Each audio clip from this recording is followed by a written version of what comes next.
आमचे मित्र आणि श्रीरामपूरमध्ये जेव्हा काही असा मुद्दा कोणी लपून ठेवला झाला तर त्याचे काय म्हणजे पोल खोलतात, लोकांना न्याय मिळवून देतात. आमचे भाई जमादार यांचे मुलगे म्हणजे एक चांगलं म्हणजे यांना काय राजकारणाचं काय घेणं देणं नाही, पण सामाजिक चळवळ चांगली असते.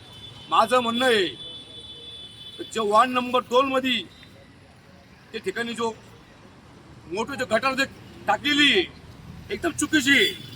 कारण सरकार शासन काय म्हणतो, हे जो सगळी प्रॉपर्टी हे तुमची नाही, हे प्रॉपर्टी जे आहे हे सरकारचे आहे. आणि सरकारने तुम्हाला दाखवून दिलं लॉकडाऊनमध्ये तुम्हाला दुकान उघडायची म्हणल्यानंतर तुम्हाला पहिले तहसीलदारचं घेऊन यायचं काय, म्हणून तुम्ही हे विसरून जा.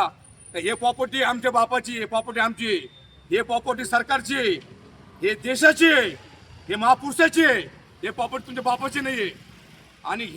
आणि हे देशामध्ये राहणार इथले नागरिक आणि नागरिकचं करणं हे इथले मुख्य अधिकारी कलेक्टर साहेब, इकडे मंत्री, हे त्यांचं काम आहे. तर तुम्हाला आम्ही निवडून दिलेलं आहे. आणि हे ठिकाणी अगर कोणचे लोक 1000-2000 लोक राहतात त्या ठिकाणी आणि त्याच्यावरती पुणे गटार आहे, म्हणजे त्याला त्रास नाही साहेब, बघून घ्या. जेव्हा पाणी कधी आलं त्या ठिकाणी तर पाणीमध्ये आया वगैरे निघतात, ते घरात घुसता, खूप त्रास आहे. आणि मोठ्या लोकांना काही वाटत नाही, तो ताजमहल त्याला माहित नाही, पण गरीबाला माहिती असं तर त्रास किती होतो. गरीबाला फक्त काय पाहिजे, एक टेमो जेवण आणि आनंदामध्ये एक झोप, पण ते सुद्धा आणि काही लोक त्यांना मिळून देत नाही. म्हणून माझं म्हणणं आहे कलेक्टर साहेबाला तात्काळमध्ये तुमची टीम, परत मंत्री साहेबाची टीम श्रीरामपूरमध्ये दाखल व्हायला पाहिजे. त्या ठिकाणी पाणी करा.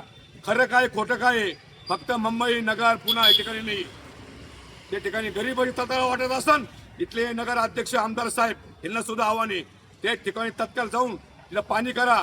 आणि असं असन गरज असलं तर ते तोडून टाका तुम्ही आणि गरीबाला न्याय मिळवून द्या. आणि हे जो उपोषणाला बसलेले आहेत रात्री पाठीचं, मी यांचा मी आभार मानतो.